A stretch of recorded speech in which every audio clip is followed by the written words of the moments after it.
जो सच में पतंग उड़ाना जानता है वो ये जानता है कि कब पकड़ के खींचना है और कब छोड़ देना है। आपको support family back and support रहा? बिल्कुल, मैं इस पे डिनाई नहीं करूंगा। मैं कोई ऐसा नहीं कहूंगा कि फुटपाथ पे मैं सोया हूँ या प्लेटफॉर्म में ऐसा रहा हूँ। ऐसा मैं ये नहीं कहूँगा। आदमी ऑडिशन देता है, लुक टेस्ट होता है और कभी कभी तो ऐसा होता है कि हाँ सेलेक्ट रिजेक्ट। बड़ा एक अजीब सा एक कल्चर है मुंबई में है, ये थोड़ा सा तो है। देखते ही कह देते हैं फिट है आप, शर्ट लाए हैं, नहीं लाए हैं तो फिर आप हाँ ठीक है, अरे अनफिट है ये। तो हमको ऐसा बुरा लगता है कि देख के कैसे तुम बता सकते हो। कितने साल बाद आपको अपना पहला रोल मिला? 2 साल के बाद मैंने 2 2 साल लगातार ऑडिशन किया। हजारों ऑडिशन मैंने दिए होंगे, तब जाके ये 3 फिल्में मेरी आई। आप सक्सेस का रेशियो अगर आप देखेंगे तो इसमें बहुत कम है। जिसके पास कुछ नहीं होता हारने, मतलब हार चुका है ना, कुछ नहीं, हारने के लिए है ही नहीं, उसके पास हर प्रकार का मोटिवेशन होता है। इसको आप संघर्ष कहिए या लक कहिए या जो भी कहिए, लेकिन मुश्किल तो। नमस्कार, आज हमारे साथ मौजूद हैं रीवा की मिट्टी से निकले एक ऐसे कलाकार जिसने अपने हुनर से बॉलीवुड में पहचान बनाई। नाम है शांतनु शुक्ला। नमस्कार सर। मैं चाहूंगा आप अपने जर्नी का, रीवा जैसे छोटे शहर से निकलकर आपने अपनी बॉलीवुड में पहचान बनाई है, तो उसकी जर्नी के बारे में आप हमारे दर्शकों को बताइए। नमस्कार सभी को, जो विंध्य फर्स्ट के जितने भी दर्शक हैं जो देख रहे हैं मुझे। मेरा नाम शांतनु शुक्ला है। मैंने नेशनल स्कूल ऑफ ड्रामा के वाराणसी सेंटर से थिएटर की ट्रेनिंग ली है, इंडियन क्लासिकल थिएटर की। संगीत प्रभाकर हूँ तबला में, और film and television institute of India Pune से मैंने फिल्म अप्रिसिएशन कोर्स किया है। ये मेरे कला की क्षेत्र की बात है। बाकी मैंने सिविल इंजीनियरिंग किया है और निकमार पुणे से कंस्ट्रक्शन मैनेजमेंट भी किया है। बात रीवा से, जब मैं 12th कर रहा था, मैंने 12th तक की पढ़ाई रीवा से की है। रीवा से उठकर जब आप बॉलीवुड का सपना देखते हैं, कठिन क्यों है? क्योंकि अभिनेता बनना, हम रीवा में जब नाट्य के बारे में सोचते हैं, नाटक होने के, अभिनय होने के बारे में सोचते हैं, तो यहाँ वो सुविधाएं उतनी उपलब्ध ना होने के कारण, क्योंकि स्कूल में भी आप देखेंगे कि करिकुलम नहीं होता। म्यूजिक का होगा, स्पोर्ट्स का होगा, फिजिक्स केमिस्ट्री मैथ्स और इन सब चीज़ों का होगा, लेकिन नाटक, थिएटर का कोई पीरियड स्पेसिफिकली नहीं होता। या एनुअल फंक्शन में कभी कोई नाटक हो गया तो हो गया।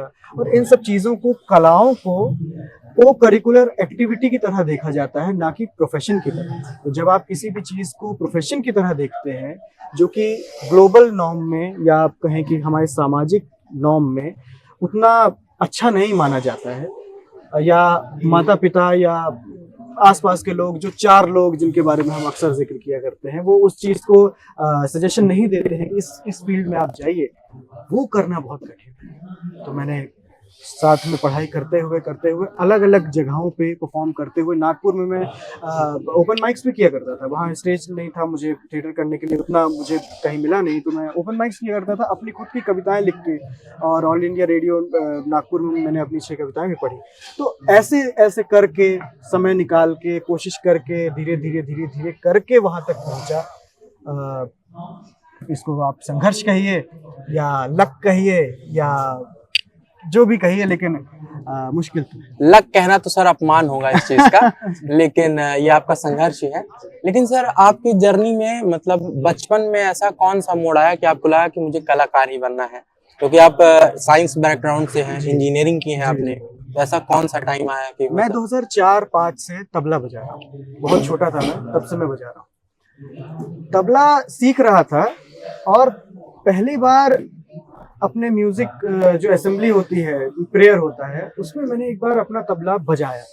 सिर्फ इतना किया माइक टेस्टिंग करने के लिए। वो जो आवाज आई, उसने मेरे रोंगटे खड़े कर दिए।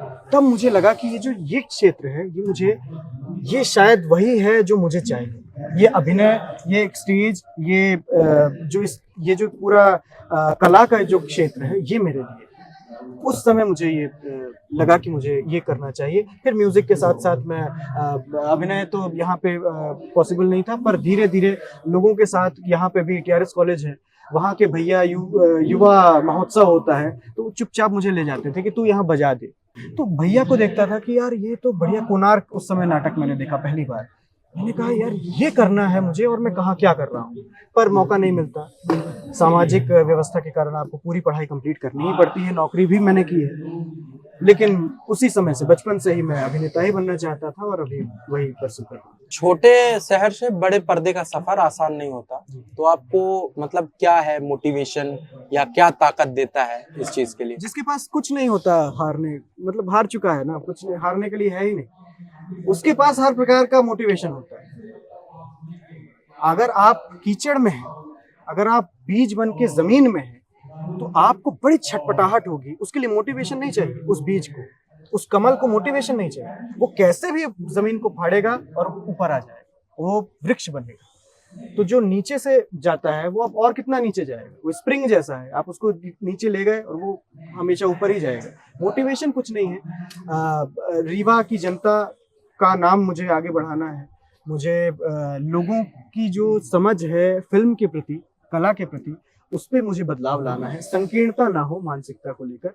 और मैं अगर कुछ इस संदर्भ में मैं कुछ कर पाऊँ अभिनय के और कला के क्षेत्र में, तो ज्यादा बेटर हो। रीवा का क्षेत्र जो है वो कला के लिए बहुत गुणी है। अगर आप देखेंगे तो अगर तानसेन के समय से हम कहते हैं या और पहले चले जाएं, तो मैं कोई ऐसा कोई नया नवेला नहीं हूं जो मैं आगे बढ़ा रहा हूं और मुझे ही जाना चाहिए और मेरी कला को देखना चाहिए, ऐसा। मेरे इससे पहले भी बहुत से ऐसे जन हैं, बहुत गुणी लोगों ने ये काम को आगे बढ़ाया है। मैं बस ये चाहता हूं कि उस लेगेसी को मेंटेन करके रखूं हमेशा। और मैं इस क्षेत्र को विश्व पटल पर अगर मैं ले जाऊं, तो मेरे लिए जीवन का एक यही एम आप कह लीजिए कि ये रहे कि कला के क्षेत्र में अगर मैं रीवा का नाम, विंध्य क्षेत्र का नाम अगर मैं कहीं ले जाऊं, तो मेरे लिए बड़ी उपलब्धि। जब आपने ये सफर चालू किया होगा तो ऑडिशन का एक दौर आता है, आदमी ऑडिशन देता है, लुक टेस्ट होता है, और कभी कभी तो ऐसा होता है कि हाँ सेलेक्ट रिजेक्ट। तो आपने वो चीज फेस की, तो वो कैसा मतलब? बड़ा एक अजीब सा एक कल्चर है, मुंबई में है ये, थोड़ा सा तो है। देखिए, इसका अगर सही हम विश्लेषण करेंगे तो ये माना जाएगा कि जब आप एक प्रोडक्शन में काम करते हैं, आप एक प्रोड्यूसर हैं, पैसा लगाएंगे आप, तो आप रूडली किसी को हाँ या ना कह देंगे, क्योंकि आप उस पर पैसा लगा रहे हैं। और वो प्रोडक्शन हाउस है, वो फिल्म इंडस्ट्री है, आपको इंडस्ट्री की तरह उसको देखना पड़ेगा। तो बड़ा रूथलेस गला काट प्रतियोगिता, कट थ्रोट चलता है उसमें। आपको एक नजर में वो देखते हैं, क्योंकि हजारों की संख्या में लोग खड़े। तो ये होना कि वो फिट नॉट फिट, वो तो मेरे साथ हुआ है। देखते ही कह देते हैं फिट है, आप शर्ट लाए हैं, नहीं लाए हैं तो फिर आप हाँ ठीक है, अरे अनफिट है। तो हमको ऐसा बुरा लगता है कि देख के कैसे तुम बता सकते हो कि हम अभिनय कर सकते हैं कि नहीं। बात अभिनय की नहीं, बात उस प्रोडक्शन की है जो उसके पीछे, और जो कास्टिंग डायरेक्टर है या कास्टिंग असिस्टेंट्स वो आके आपको सिलेक्ट कर रहे हैं, उनको ब्रीफ मिल चुका है ऑलरेडी कि ऐसा ही बंदा चाहिए, इसी तरह का दिखने वाला चाहिए। तो उनकी नजर यही है, वो आप पे लगातार नजर बनाए हुए हैं कि हाँ ये सही लग रहा है, हाँ आप आ जाइए, आप बताइए। इसका ये मतलब नहीं कि आपके अंदर वो क्षमता नहीं है करने की, वो किरदार आपके लायक नहीं है। तो हमें हमेशा पॉजिटिवली देखना चाहिए। हुआ तो मेरे साथ यही है, बहुत बार ऐसा हुआ है कि नहीं आपका नहीं लुक नहीं जा रहा है आपको, और हजारों ऑडिशन मैंने दिए होंगे, तब जाके ये 3 फिल्में मेरी आई हैं। आप सक्सेस का रेशियो अगर आप देखेंगे तो इसमें बहुत कम है।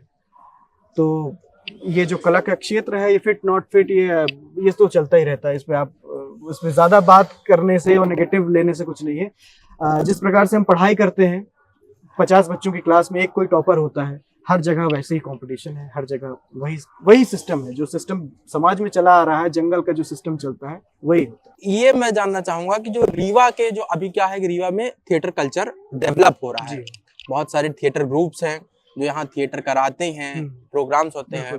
यहाँ जो बच्चे नाटक कर रहे हैं, जो मतलब प्रोडक्शन में काम कर रहे हैं, उनके लिए आप क्या कहना चाहेंगे? ये कि अपने आप पे काम करें, अपनी आंगिक, वाचिक, आहार, सात्विक, इन सब अभिनय की जो बारीकियां हैं उस पर काम करें, न्यूट्रल हो जाएं कैसे भी करके। और मैं हमेशा एग्जांपल देता हूं कि एक पतंगबाज जो होता है, जो सच में पतंग उड़ाना जानता है, वो ये जानता है कि कब पकड़ के खींचना है और कब छोड़ देना है। अगर आपको ऐसा लगे कि आप, क्योंकि देखिए हर कोई हर चीज में सफल हो जाए ऐसा जरूरी नहीं है, तो हमको ये पता होना चाहिए कि कब तक मैं इसको परस्यू करूं और कब मुझे छोड़ देना चाहिए। ये हमको बहुत पता होना चाहिए इस चीज़ का। अपने वॉइस पे काम करें, अपने आंगिक पे काम करें, क्योंकि न्यूट्रल आप रहेंगे तो किसी भी किरदार पे आप तुरंत आपकी पकड़ बन जाएगी, क्योंकि आप न्यूट्रल हैं। आप ना ज़्यादा आपकी स्टिफनेस है बॉडी में, ना बहुत ही फ्लेक्सिबल हैं, ना बहुत वो है, न्यूट्रल हो जाएँ। अपनी बॉडी को लेकर, अपनी आवाज़ को लेकर, अपने ऑब्जर्वेशन स्किल्स को लेकर, जो हम आस-पास करते हैं, सिर्फ वो ऑब्जर्वेशन 9 रस में हो तो ज़्यादा बेटर है, वो सारे भाव में हो तो बेटर है। हम कोशिश, क्योंकि रीजनल में थोड़ा-सा ऐसा होता है कि हम रील भी बनाते हैं, थोड़ा हास्य, थोड़ा ऊहड़ता के प्रति थोड़ा-सा वो बढ़ने लगता है। वो ना करके सही कंटेंट के बारे में समझें, सही नाटक पढ़ें, सही किताब पढ़ें, तो मेरे ख्याल से इतना करने के बाद तो ऐसा हो नहीं सकता कि आपको सफलता ना मिले। सर ये तो टेक्निक्स हो गई जी। कि हमको अपनी वॉइस पे काम करना जी। है, अपनी कला पे काम करना है। लेकिन क्या है कि कुछ ऐसे हैं जो बहुत अच्छे एक्टर हैं, बिल्कुल, बिल्कुल। फेबुलस वॉइस है उनकी, बिल्कुल, बिल्कुल। एक्टिंग बहुत धांसू है, बिल्कुल, बिल्कुल। सारी चीजें हैं, बट वो कहीं ना कहीं इकोनॉमिकली लैग कर रहे हैं वो तो है, चीजों में। वो तो है। तो ऐसा कौन सा स्ट्रक्चर होगा कि वो कैसे एंटर करें उस आप एडी बन इकोसिस्टम में? जाइए, आप असिस्टेंट बन सकते हैं। ऐसे काम कीजिए कि आप जो करना चाहते हैं उसके आस-पास तो रहें कम से कम। चलिए आप कैमरे के सामने नहीं हैं, मैं मानता हूँ, तो आप कैमरे के पीछे आ जाइए। आप कुछ दिन किसी डायरेक्टर, कोई अच्छे डायरेक्टर के साथ आप असिस्टेंट बन जाइए। आप अगर म्यूज़िक में आपकी पकड़ हो तो आप किसी का म्यूज़िक अरेंजर बन जाइए। भाई गाना, आप अगर संगीत नहीं होगा तो कैसे फ़िल्म होगी? संगीत नहीं होगा तो नाट्य कैसे होगा? तो कैसे भी करके, बजाय टाइम वेस्ट करने के, कैसे भी करके उस क्षेत्र में कहीं न कहीं फिट हो जाइए और ऑडिशन देते रहिए। आपके पास अभिनय की शैली तो है, आपने कहा कि वो तैयार हैं, उनकी आवाज़ अच्छी है, सब कुछ अच्छा है। लेकिन कहाँ लैग कर रहे हैं वो कैसे पता चलेगा? वो ऐसे पता चलेगा कि वो डायरेक्टर जो फ़िल्म बना रहा होगा तो आपको पता चलेगा, यार मैं इस तरह ऑडिशन नहीं देता हूँ। अरे मैं इस तरह तो नहीं बोलता हूँ, इसलिए मेरा शायद नहीं हो रहा है। और ये जो एक्टर है वो इस तरह बोल रहा है। अच्छा, तो आपको पता चलेगा कि एक्चुअली में क्या हो रहा है इंडस्ट्री के अंदर। अगर आप उसके बाहर रह के, उसके दायरे में रह के, बाहर रह के लोगों से आप बात करेंगे तो हताशा ही मिलेगी कि वहाँ ये होता है, वहाँ ये होता है। ये तो उस तरह की बात है कि अरे वो वहाँ ना जाओ, भूत आ जाएगा, वहाँ ना जाओ। तो असल में क्या हो रहा है वो इंडस्ट्री के अंदर रह के काम करना पड़ेगा। आप असिस्टेंट बन सकते हैं, आप कॉस्ट्यूम डिज़ाइनर बन सकते हैं, आप असिस्टेंट्स के भी असिस्टेंट्स होते हैं, थर्ड एडी, सेकंड एडी, ये सब होते हैं। कैमरा डिपार्टमेंट में आप डीओपी बन सकते हैं, उनके असिस्टेंट बन सकते हैं। जो और भी कलाएँ हैं आपकी, उनको थोड़ा-सा आप अगर एक्सप्लोर करेंगे, इसमें और आपकी सुविधा अनुसार आप जल्दी पहुँच जाएँगे। बजाय कि आप परेशान होने के कि अरे मैं सिर्फ़ अभिनय बनूँगा, सिर्फ़ अभिनेता बनूँगा, उसकी प्रोबेबिलिटी कम है। एक फ़िल्म में 4-5 ही अभिनेता हो सकते हैं। तो ये मैं पूछना चाहूंगा कि आपने अपना सफर कैसे चालू किया? मतलब आपने भी असिस्टेंट किया, किसी को असिस्ट किया, नहीं, मैंने या नहीं फिर किया। डायरेक्ट? नहीं, 2017 में मैं, जैसा कि मैंने बताया कि निकमार पुणे से मैं पास आउट हूँ, तो 2016 में मैं वहाँ गया था। 1 साल तो मैंने वहाँ पढ़ाई की। 2017 से मैं पुणे, मुंबई के पास में हूँ, तो मैं ऑडिशन देने जाता था। मैं हर सैटरडे संडे को निकल जाता था। अब मेरे निकमार के दोस्त अगर ये इंटरव्यू देखेंगे तो उनको सारा चीज़ याद आ जाएगी कि मैं कैसे जाता था। रात में उनको फ़ोन करता था कि भाई दरवाज़ा खोल दो, मैं आ रहा हूँ। तो लगातार ऑडिशंस दिए हैं मैंने, चीज़ों को समझा है, हज़ारों बार रिजेक्ट हुआ है मैं, और अभी भी ऑडिशन देता हूँ। अभी भी ऐसा कुछ नहीं है कि अब ऑडिशन नहीं देता, अभी भी ऑडिशन देता हूँ। लेकिन अभी क्या हो गया है कि थोड़ा-सा चीज़ें लोग समझते हैं मेरे बारे में, मैं उनके बारे में समझता हूँ। तो मैं कोशिश करता हूँ कि उनकी बात को जल्दी समझ में आने लगे, और कुछ नहीं है। बाकी मैंने किसी को कभी असिस्ट नहीं किया, लगातार ऑडिशन ही दिए हैं, सिर्फ़ ऑडिशंस दिए हैं। और मैं कह ज़रूर रहा हूँ कि असिस्ट कीजिए, ये कीजिए, लेकिन मैंने जो तरीका अपनाया वो सिर्फ़ और सिर्फ़ अभिनेता बनने का अपनाया, और सफलता जो थोड़ी। तो आपको support, family back and support रहा? बिल्कुल, मैं इस पे डिनाई नहीं करूँगा। मैं कोई ऐसा नहीं कहूँगा कि फुटपाथ पे मैं सोया हूँ या प्लेटफ़ॉर्म में ऐसा रहा हूँ, ऐसा मैं ये नहीं कहूँगा। लेकिन मैं आलीशान बंगलों में वहाँ मुंबई में रहता हूँ, ऐसा भी नहीं है। आज भी डॉर्मेट्री में ही सोता हूँ मैं, आज भी। तो डॉर्मेट्री जो एक मुंबई की एक तरीका है, वो ₹500 ₹600 पर डे का मिल जाता है। उसमें डॉर्मेट्री में आप सो सकते हैं। तो वही 10 लोगों के साथ आज भी मैं जब मुंबई में जाता हूँ, तो ऐसा भी नहीं कि बहुत आलीशान काम करता हूँ। रहता हूँ ऐसा नहीं, पर मैं अपने आप पे खर्च करता हूँ। मतलब मैं ज़्यादा दोस्त यारी में विश्वास नहीं करता, थोड़ा-सा एकांत में रहने का प्रयास करता हूँ, किताबें पढ़ने की कोशिश, ये सब करता हूँ। बाकी फुटपाथ पे सोना, वड़ा पाव खाना इतना नहीं हुआ। इतने मेरे माता पिता ने मुझे मदद की कि मैं एटलीस्ट 2 टाइम का खाना मैं खा सकूं। लेकिन मैं पैसे लिमिटेड लेके जाता हूं, फिर वहां से मैं जगह बदल देता हूं अगर काम नहीं मिला तो। मैं ये नहीं करता हूँ पूरी तरीके से वहीं बस गया, फिर नहीं मिल रहा है तो हताश हो गए, वहाँ जगह बदल देता हूँ। क्योंकि आजकल रीजनल भी नाटक, रीजनल फिल्में भी बन रही हैं और आपको अपने एक्सेंट पे अगर आप लैंग्वेज पे काम कर सके तो ज़्यादा बेटर होगा। तो आप दिल्ली में भी अच्छे काम कर सकते हैं, भोपाल में भी आजकल हब बन गया है, पंचायत हो गया, गुल्लक हो गया, ये सब वहीं पे शूट हो रहे हैं। बहुत सारी वेब सीरीज फिल्म्स वहीं शूट हो रही हैं। इनफैक्ट आधा धड़कू भी वहीं शूट हुई है। तो इस सफर में आपका मतलब कितने ऑडिशंस दिए या कितने साल बाद आपको अपना पहला रोल मिला? 2 साल के बाद मैंने 2 2 साल साल लगातार ऑडिशन किए। अब आप उसको 365 से आप जो भी कैलकुलेट कर लीजिए, 2 साल लगातार सतत रूप से मैंने ऑडिशन किया और बनता कुछ नहीं था। मुझे ऐसा लगता था कि वही जो लोग सोचते हैं कि होता है, देख लिया अच्छा लग गया, हम भी कर सकते हैं, दोस्त ने कह दिया यार तू तो अच्छा दिखता है, ये तो ऐसा है, तू तो श्याम रंग का है, तू तो ऐसे वर्ण का है, तू तो बड़ा, तू यहाँ फिट हो जाएगा, तू वो फिट हो जाएगा, ऐसा दोस्त चढ़ा देते हैं। तो मेरा दोस्त तो खैर है नहीं, पर मुझे ऐसा लगता था मैं कर लूंगा, मैं बन जाएगा, मुझे हो जाएगा, बिना नाटक सीखे, बिना थिएटर किए। तो 2 साल मैंने लगातार किया। कुल्फी कुमार बाजे वाला जो मुझे एक शो मिला, उसके बाद मुझे समझ में आया कि नहीं, सीखना बहुत जरूरी है।